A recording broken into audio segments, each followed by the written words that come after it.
You guys often request the T95. It seems to be one of the favorite tanks for most people in the game.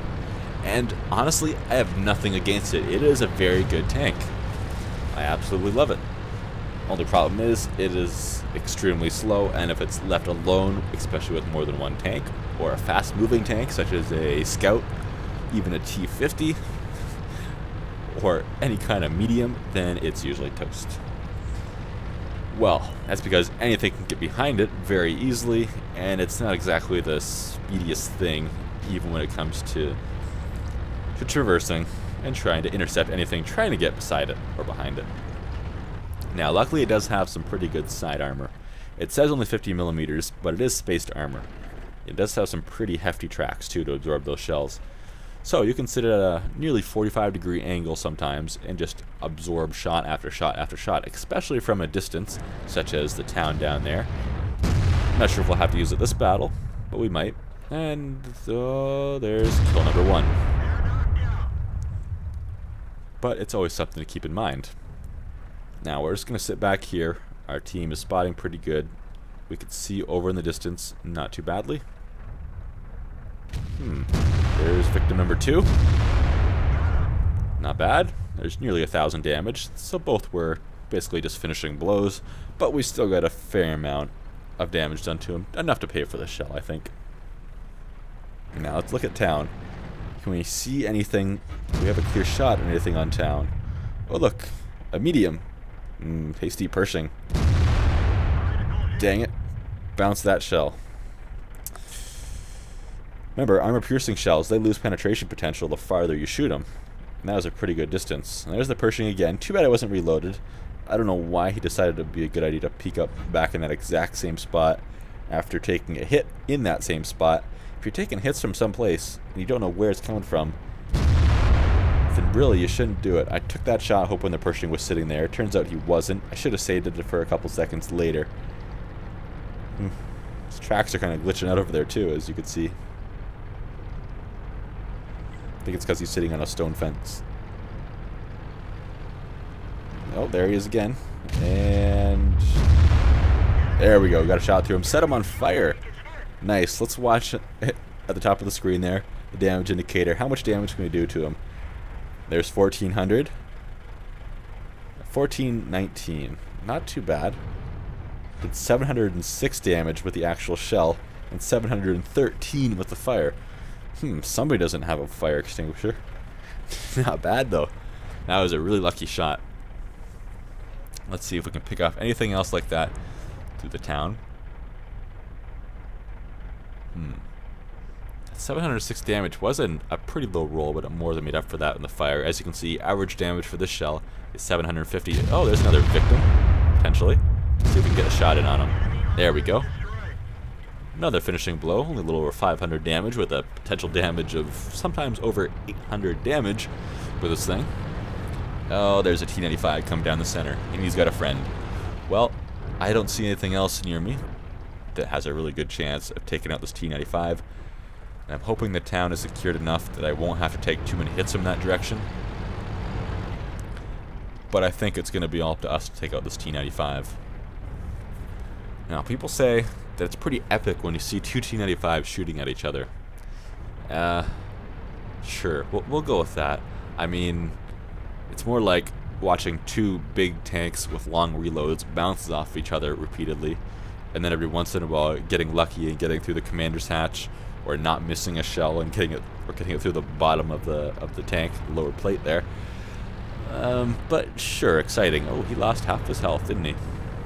He's still losing more. It looks like since he's taking 69 damage, that's either artillery or a high explosive shell hitting him. Let's push on through. I'm trying to move forward, but just the way the ridge is hitting us there, it's really causing a lot of resistance. There we go. Push on through. Okay, Panther 2. Oh, you're taking hits on the side. That kind of concerns me, too. I have a little more armor on my side than he does. But I'm going to angle myself a little bit just in case. Effectively make that 50 millimeters of armor a little bit more and give him a chance at shooting our front, which, given it has, I think, 305 millimeters of armor, not much is going to get through there. In most places, anyway. Yeah, now there's an Object 704 in the center. There's two Tier 9 TDs. 704, I'm not as worried about as a T95, just because he has less armor. But he can certainly still get through some weak spots on my tank. Especially that lower plate. And when I come over this hill here to engage the T95, my lower plate is going to be a very big target. So hopefully I can get over the hill enough that I can hide that lower plate or angle a little bit better. Oh, that didn't work too well. Before the T95 shoots at me. And he got it through the plate. We're going to aim for the hatch. The one on the right there is weaker. If we would have had a high roll, we would have had him killed. But luckily enough, well, we are taking more hits. But luckily enough, our team finished him off. Now I'm going to continue to be worried about that 704, but not terribly worried. You can see where the shell from the T95 went through us there on the bottom plate. Just about anything can get through that plate if it's at a good enough angle. I've got an M6 Heavy through there in the training room before. It was at a high angle, but it went through. Nonetheless. Now we're going to pick up on this hill. This thing has some pretty good camo value, especially since I have a camo net and an actual camo on it. I think my crew might be trained with camo as well. I've seen these things vanish from in thin air when sitting in the open 200 meters away from my T95. I remember exchanging shots with another T95, and the other T95 would just vanish between shots. He'd appear for 5 seconds after each one, but other than that, just boom. No bushes, no cover. It was on Sand River. Just gone. It was weird, but very effective on his part. He was moving too. Okay, artillery's hitting him. I didn't quite get a shot on him, but that's fine. Let's see.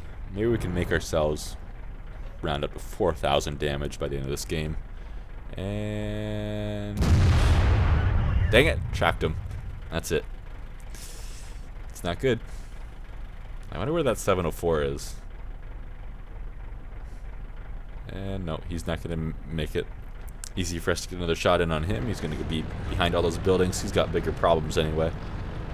Let's push on up. This T95 here, though, he's kind of died in a spot where it's going to be quite difficult for something like me, as big, as heavy, and as underpowered, engine horsepower-wise, to get through.